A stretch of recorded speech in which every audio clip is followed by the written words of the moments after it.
आदाब नाज़रीन, मैं हूं आपके साथ ईशा नेगी और आप देख रहे हैं बरकत मीडिया। सऊदी अरब अपनी इस्लामी कट्टरवादी तस्वीर को तेजी के साथ बदल रहा है। हाल ही में खबर आई है कि सऊदी अरब कल्चरल डेवलपमेंट फंड ने मुल्क में उभरते फिल्मी शौक को बढ़ावा देने के लिए $234 मिलियन खर्च करने का फैसला लिया है।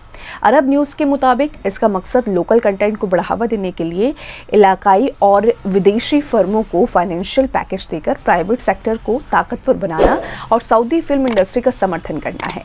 कल्चरल डेवलपमेंट फंड के चीफ एग्जीक्यूटिव अधिकारी मोहम्मद बिन डेल ने कहा कि हम ये ऐलान करते हुए बहुत खुशी हो रही है कि हमने फिल्म इंडस्ट्री में काम करने वाली कंपनियों को फिल्म प्रोजेक्ट को आगे बढ़ाने के लिए देश भर में स्ट्रैटेजिक फाइनेंशियल संस्थानों के लिए साझेदारी की है। इस वीडियो में हम आपको बता रहे हैं कि ऐसे कारोबार जिनको इस्लाम मजहब में हराम बताया गया है, लेकिन सऊदी अरब अब उन्हीं कामों के जरिए पैसा कमाने के लिए कई सारे प्रोजेक्ट ला रहा है। सऊदी फिल्म क्षेत्र में काम करने वाली कंपनियों को फाइनेंशियल पैकेज मुहैया कराने के लिए मोहम्मद बिन दयाल ने सीडीएफ वित्तीय भागीदारों के साथ 2 समझौते पर दस्तखत किए। उन्होंने कहा कि हम सभी फाइनेंशियल और निवेश संस्थानों को इस क्षेत्र को मजबूत बनाने के लिए इस मिशन में शामिल होने की दावत देते हैं।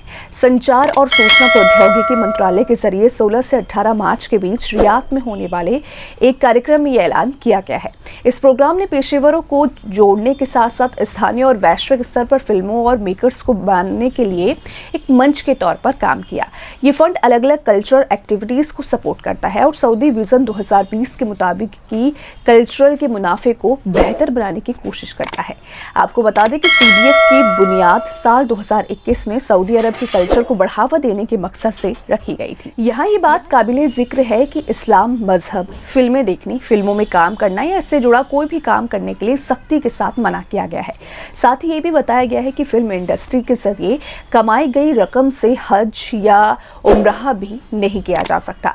अब ऐसे में सवाल उठता है कि एक ऐसा मुल्क जहां खालिस तौर से इस्लामी कानून लागू है और जहां पर दुनिया भर के मुसलमानों जो है हज और उम्राह जैसे फर्ज की अंजाम देने के लिए आते हैं और वहाँ के मुसलमानों को अपना आदर्श मानते हैं, तो क्या वो भी हराम कमाई के जरिए मुल्क को इकोनॉमी में सुधार करेंगे? असल में साल 2017 में मोहम्मद बिन सलमान को सऊदी अरब का क्राउन प्रिंस बनाया गया है।